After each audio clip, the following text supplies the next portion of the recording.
identify the earliest inhabitants of Kenya, the hunter-gatherers who inhabited the open savanna and drier woodlands, it is evident that after the agricultural revolution, about 7,000 years before Christ, the beginnings of an agriculture and pastoral economy enabled the development of a more sedentary way of life, and subsequently the expansion of several communities came to occupy different portions of Kenya. And I can say that in addition to the role, the environment, such as the well-watered ridge and valley topography of Kenya, the savanna grasslands close to the lakes, and the woodlands near the rivers, played in the historical development of these societies, as well as the recent climatic changes and the increase of certain population groups, that it will be most interesting to analyze the impact of these sociocultural structures and organization of the early communities in relation to the transition to food production in a more comparative ethno-archaeological, that is, ethnobotanical way. Well, in this most complex academic and field situation in East Africa, I highly appreciate the support of members of CICARD here at Iowa State University, where I especially here want to mention the expertise and authority on prehistoric cultures and development in the later Neolithics in East Africa of Dr. John Bauer, whose name I knew already from his studies, even before I learned that he was working within the context of CICARD, and I think his advice and recommendations will be mostly appreciated by the lead program in the forthcoming studies in East Africa.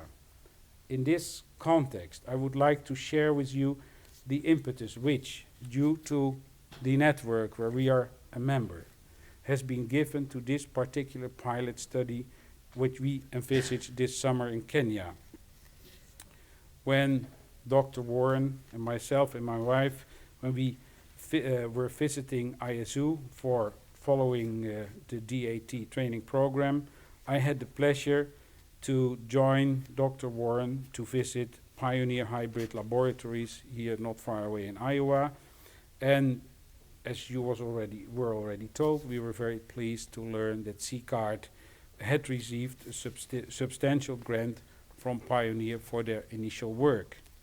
Now, through some of the interviews I had the pleasure to give in a couple of newspapers recently in the Netherlands, I mentioned, of course, this grant, and just before, in fact, 48 hours before the departure to Ames, I was invited to discuss and present the budget for the coming pilot study on paleo-ethnobotanic perspectives on indigenous agricultural knowledge in Kenya to Philips Norelco in the Netherlands.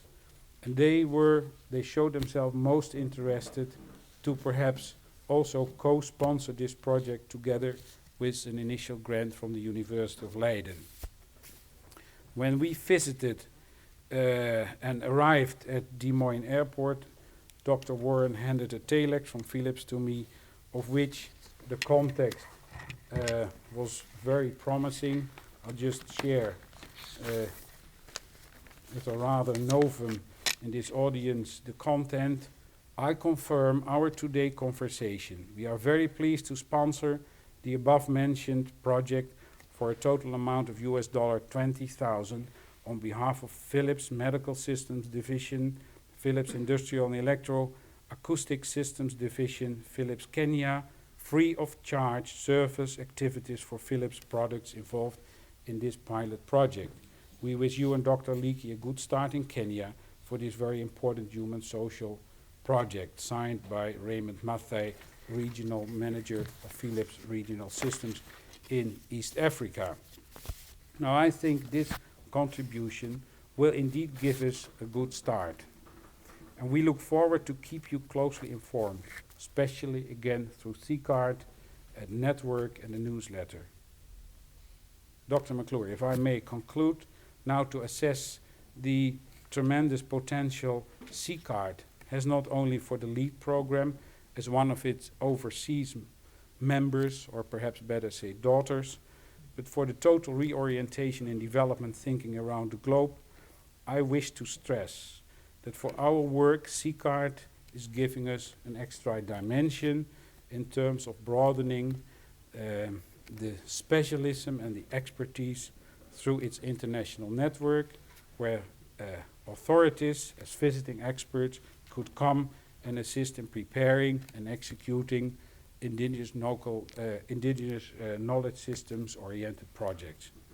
This is especially of importance where researchers can draw upon research already carried out in order to avoid many replications of the invention of the anthropological wheel. The Documentation Center, where Mr. McKiernan plays, to my opinion, a very pivotal role in designing and operating a computerized model for, and I cite him from this afternoon, gathering, organizing, developing, and synthesizing all the published and unpublished materials on indigenous knowledge systems, on indigenous technical knowledge, and on perhaps whole ethnosystems around the world. I think that's a tremendous task, where he appropriately uses the metaphor of the top of the iceberg, and where I would like to add the African parallel in terms of the eyes of the hippopotamus. It goes, if I do it well, a little bit like this.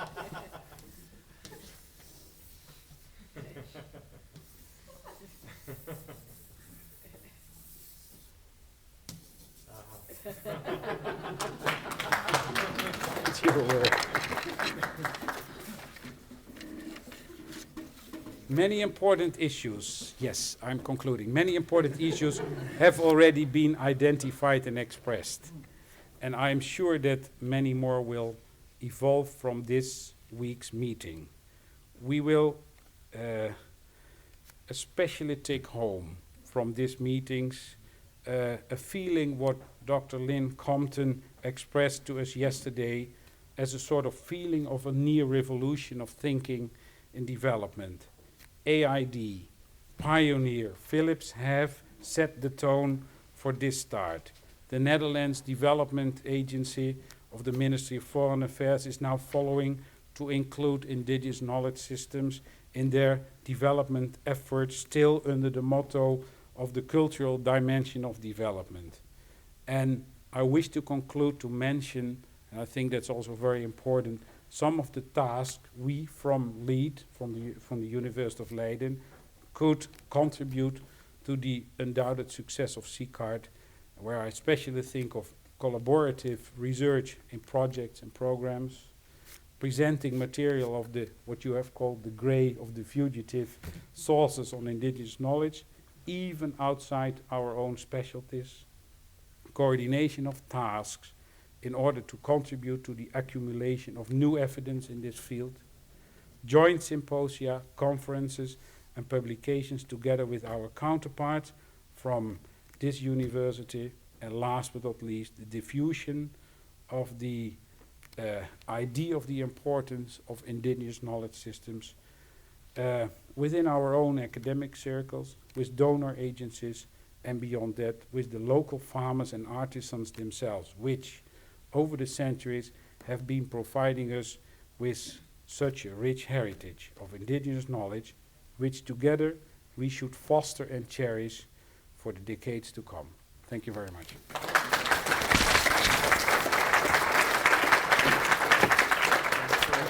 Thank you. Thank you. We have time for a few questions. Who would like to be first? Bob? Yeah, I was just in the process of your talk, one word that comes across, of course, is that of agriculture. Yes. And it seems to me as we look at this whole process of development as it focuses on agriculture and rural development, and we have our Western fascination with technology, that we've forgotten the concept of culture, which is embedded within the idea of culture. Mm-hmm. And I guess I don't have a direct question, but I wonder if you could comment on that process, how we've kind of taken the culture out of agriculture and what this process is about. Yes. To reverse that in a sense. I think that is a very fundamental question. I just, tipped upon as a tip of the iceberg when we speak about the transition to food production to settled farming, then the word agriculture becomes already a way of what we mentioned earlier in the whole development of cognitive anthropology and ethnoscience, the behavioral dimension of food production, the discussion in the New York Times. I have here a copy. Life in the Stone Age, new findings point to complex societies. The question of which was there earlier, the chicken or the egg, the complex society, and then the so-called revolution, or was it first a matter of transition to settled farming?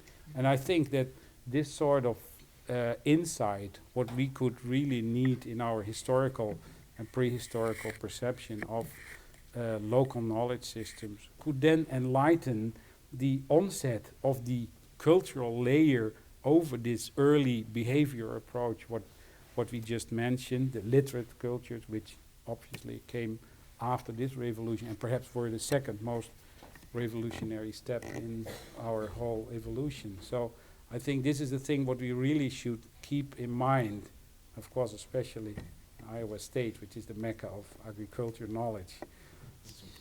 Indigenous and I hear cosmopolitan. Justine in the back row.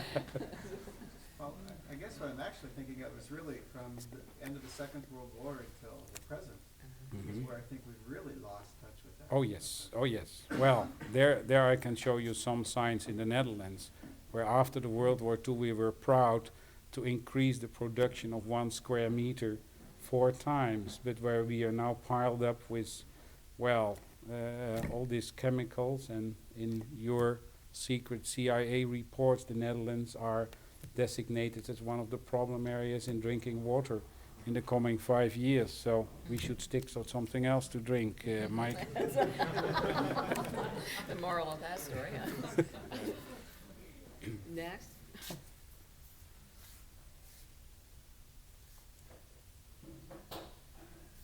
I was interested in the list of universities that you've been working with, planning to work with around the world.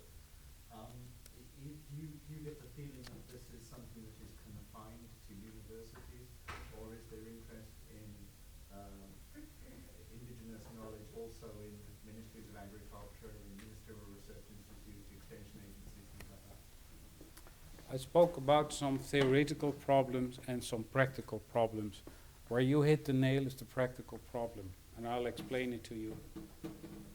Of course, we all work in a scientific academic circle, so that's where we should start. And I hope that it will go beyond. But like Dr. Warren indicated earlier to us, on the national level, in urban, among civil servants, and we shouldn't be too negative about it, but you will find, and I think I would in this case refer to Indonesia, where you've been working, a sort of suspicion against this sudden new interest in local knowledge systems. And I think, well, I discussed it with many civil servants, not only in Indonesia, but also in Africa. And I think what is behind it is that there is a fear of a sort of reculturation or revitalization of local culture. Remember this dynamic approach to culture, where, for instance, I did a short study in Sulawesi Selatan on community health, and we found that there, in the periphery, there's a lot of richness in traditional medicine. But when I bring it on the table in central ministries, the Ministry of Health in Jakarta, they say, yeah, we shouldn't give them too much rope, and this might become embedded in the political context, this reculturation. They start immediately to overwhelm only the medical approach.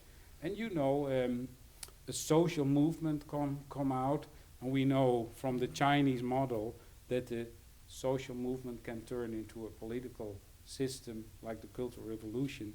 And I think this is one of the hidden suspicions behind the apprehension of civil servants. But again, there's another insight, another leeway to break in as we see it. And that's the failing series of projects, who so far still based on this investment in man concept is failing. And we, perhaps as sociologists, could say, well, if you now start on a small scale to look into this social, this cultural dimension of development, and suddenly I learned that this sort of terms are now accepted already, and that's my second concern, we have to be careful to keep it within our circle, within our control, to participate. I mean, the Netherlands government is now certainly asking an anthropology and reforestation in Senegal, which was last year even unthinkable. So suddenly, on certain ways, you get this, what my reference to Dr. Compton's remark, there's a sort of change. And that's why I think the university has a very important role to play, to act as a sort of catalyst sort of unit, where we could start to finally go through other circles. Glenn? To get below the surface there and explore the nature of the total animal. I have a feeling we need the help of the whole scientific establishment. Do you see any practical ways that ethnologists can help reorient that scientific establishment? I really think so, but we have to be careful not to become troubleshooters as we did in the past. But I think that your approach to cross-disciplinary teamwork, one of the issues Dr. Warren mentioned in the other meeting, I think that would be very helpful to play as an ethnologist a role, indeed, to dive underwater. One more question? We're running a little late, but So along those lines, have you, in Ethiopia or all those universities, have any of the agricultural scientists expressed interest in this? Yes, when I did field work in ethnomedicine in Ethiopia, I was near Alamaya. And you know the disruption because of the nationalities, as it's called, the civil war and unrest. The Alamaya College was abandoned for about 3 months. And it was rather fertile and protected area, which originally was taken from the farmers. And a few professors were trying to expand their experiments and stayed in the place. They were expatriates. In Ethiopia, they call them, of course, crazy Ferengi, because you shouldn't be there in these times. And then some of the farmers were asked to come in and use the alley cropping system. And as you perhaps know, the best grounds were used to grow chat, this leaf you get high on, jima. And they started to rechange that because of this economic market situation was disrupted for a short time. And after their sudden success, quote, in a very small scale situation, when the university staff came back to Alamaya in early 79, they started to more or less think along those lines. I'm not sure how it developed, but the Institute of Agriculture in Addis Ababa told me, one of the chaps told me there, that they would like to follow up to re-establish a sort of indigenous experiment. So I think that's very hopeful, despite the sad situation that happened in there. good. Thank you very much for being with us tonight. I'm sure he can stay around a little while if any of you have other Sure. questions. Yes. Thank you very Thank much. you.